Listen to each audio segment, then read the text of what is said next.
इस सियासत की दूसरी लहर है। ये लहर धीरे धीरे धीरे धीरे ठंडी पड़ जाएगी। मैं मेरे अनुभव से बता रहा हूँ, मैंने भी बहुत झगड़े देखे हैं, बहुत क्रांति। मेरी भी इच्छा थी, इनकी तो मंत्री बनने की इच्छा है, मेरी मुख्यमंत्री बनने की इच्छा थी, पर इच्छाएं कई बार दमन करनी पड़ती है। तो ये इच्छा पायलट साहब मुख्यमंत्री बनने की पूरी होगी क्या? अब पायलट साहब को देखो, मैं पायलट साहब का भी सम्मान करता हूँ। पायलट साहब युवा नेता है, हमारे नेता है। पायलट साहब ने कभी ये नहीं कहा कि मुझे ये बनाओ और ये बनाओ। उन्होंने जो उनके साथ थे उन लोगों की जरूर पैरवी की। फिर मेरी समझ में कुछ छोटे लोग हैं, वो बड़े पदों पे आ गए, जिससे पार्टी को नुकसान होने जा रहा है। कौन हो सकते हैं? कौन लोग हैं वो? अब नाम तो आप अंदाज लगा लीजिए, आप बता ही दो ना। कौन हो सकते हैं। मैं नाम तो जैसे सुनो, जैसे फोन टेप में किसी के नाम नहीं बताए गए, उसी प्रकार नाम किसी के नहीं खोलूंगा मैं। तो फिर अभी कुछ छोटे लोग बड़े पदों पे आ गए। पायलट साहब से बात हो रही है क्या आपकी? जो है पायलट साहब से बात हो रही है? मेरी पायलट साहब से भी बात हो रही है, गहलोत साहब से बात हो रही है, और मेरे साथियों से, कांग्रेस के जो विधायक है उनसे भी बात हो रही है। ये क्या बीजेपी इसको ज्यादा उछाल रही है, तो क्या ऐसा तो नहीं बीजेपी फिर से सरकार गिराने में जुटी है? ऐसा है, बीजेपी के अंदर अंदर जुटी है तो मुझे पता नहीं, और मेरी समझ में बीजेपी तो खुद ही अपने आप निपट रही है। अब इसमें इतनी गुटबाजी है जो वसुंधरा जी को साइड लाइन किया है, निश्चित तौर से बीजेपी को भयंकर इतना बड़ा नुकसान होगा कि जिसकी भरपाई नहीं हो पाएगी।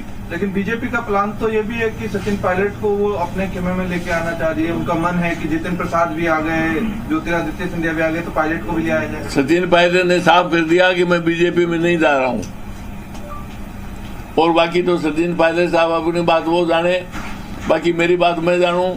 पर उन्होंने स्पष्ट कर दिया कि मैं बीजेपी में नहीं जा रहा हूँ, नहीं जा रहा हूँ, नहीं जाएंगे। वेद प्रकाश सोलंकी साहब ने भी कहा कि फोन टैपिंग होती थी, मुकदमे जो लगे थे वो खत्म हुए कि नहीं? क्योंकि वेद प्रकाश सोलंकी पूछ रहे हैं कि कह रहे हैं कि नहीं, वेद प्रकाश जी कह रहे हैं फोन टेपिंग हुए। अब वेद प्रकाश ये तो बताएं किन किन के फोन टेपिंग हुए, किन किन ने उनको कहा कि मेरे फोन टेप हो रहे हैं। ऐसे सबूत पे छोड़ने से कोई राजनीति में आदमी अपने आप हाईलाइट नहीं हो जाता, बड़ा नेता नहीं बन जाता। आपके तो आपने भी आरोप लगाया आपके तो टेप आए थे मेरे। हाँ? मेरा फोन टेप नहीं हुआ, मैंने कभी नहीं कहा मेरा फोन टेप हुआ। न मेरा फोन टेप हुआ, न गजेंद्र सिंह जी का टेलीफोन हुआ। बाकी लोगों के किसी के फोन टेप हुए तो हुए होंगे। तो किसके थे ऑडियो जो आए थे पिछली बार? अब किसके थे वो तो कोर्ट में मामला चला, मेरा फोन टेप नहीं हुआ। आपकी आवाज थी नहीं थी? हैं? वो आपकी आवाज थी नहीं थी, वो आपके ड्राइवर का फोन था नहीं था? मेरी आवाज आप पहचानते हो क्या? आपकी आवाज क्यों नहीं पहचानते? उन्नत आवाज से सरकार से बोले यहाँ तक आती है। ऐसा है, मेरी आवाज कभी सत्य से परे हटके नहीं बोलती। नहीं, वो जो फोन टेपिंग में थी वो आपकी आवाज थी कि नहीं? किस फोन से?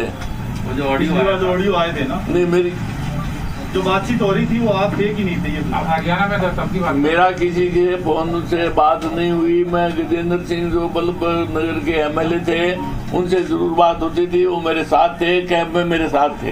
वो मामला खत्म हो गया क्या? अभी FIR है क्या स्थिति है उसमें? मैं तो कभी परवाह नहीं करता। FIR रोज होती है, रोज मिटती है, रोज चलती है। राजनीति में FIR की जो परवाह करता है वो आदमी कभी जिंदा नहीं रहता। पायलट कैंप के साथ थे आप पिछली बार?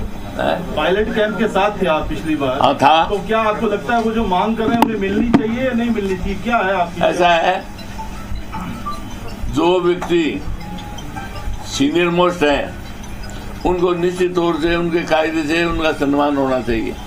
सब सामने देख के बोलो।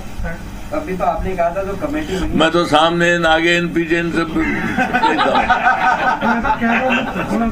तो कमेटी राजेंद्र गुड़ा जी कह रहे हैं कि हम तो इनके चक्कर में आ गए, लेकिन अब तो सुप्रीम कोर्ट के जवाब जो हैं वो भी हमें को देने पड़ रहे हैं। कोई हमको पूछ ही नहीं रहा, माइनस में है हम, सरकार में होकर के भी प्लस में नहीं है।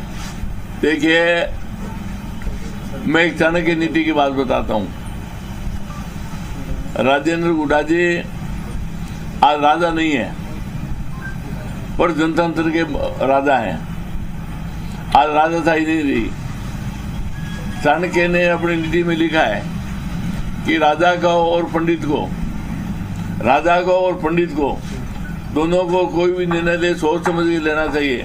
पहले 10 बार सोचे, उसके बाद निर्णय लेना चाहिए। तो राजेंद्र जी ने जो कोई निर्णय लिया पहले उनको सोचना चाहिए था।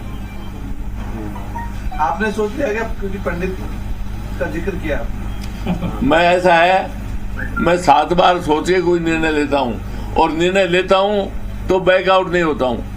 अच्छा, मुख्यमंत्री अशोक गहलोत जी कहते हैं कि आपकी फितरत है सरकार गिराना, पहले भी गिराने का काम कर चुके हैं, इस बार भी गिराने निकले थे। वो कोई उम्र थी, फितरत थी। उस समय अशोक जी गहलोत ने मेरी मदद नहीं की। अशोक जी गहलोत उस समय मेरी वाकई, उन्होंने कहा वो बात सही है, अगर वो उस समय मदद करते तो मैं भी राजस्थान का मुख्यमंत्री होता। ये अफसोस तो है ही आपको आज, ये अफसोस तो है ही। अब अशोक गहलोत ने मदद नहीं की। ये अफसोस तो ऐसा है, जिंदगी में कई अफसोस आते हैं, कई जाते हैं, वो साथ ही चले जाते हैं। अगर पायलट खेमा आपको मुख्यमंत्री बनाने के लिए प्रयास करे, हाँ, तो आप भी प्रयास करेंगे क्या? ना, अब कोई प्रयास नहीं करूंगा। मैं जान चुका कि अब मेरा कुछ होना तो है नहीं।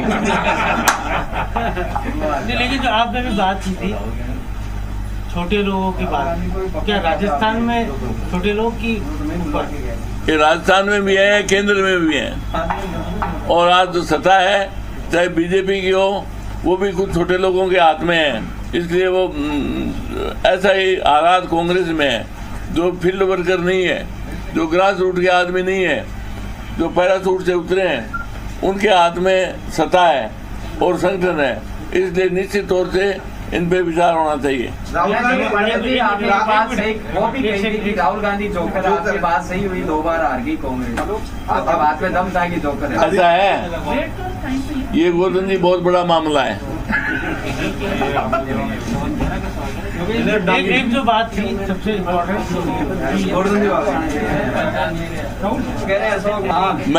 मैं फर्स्ट चलता हूँ, लेट नहीं चलता। चलो आपने क्या अच्छे काम किए। भीमाराम चौधरी को लेकर आप क्या कहेंगे? आपके साथ के नेता रहे, वो जो इश्यूज उठा रहे हैं, जो मांग उन्होंने की है अपनी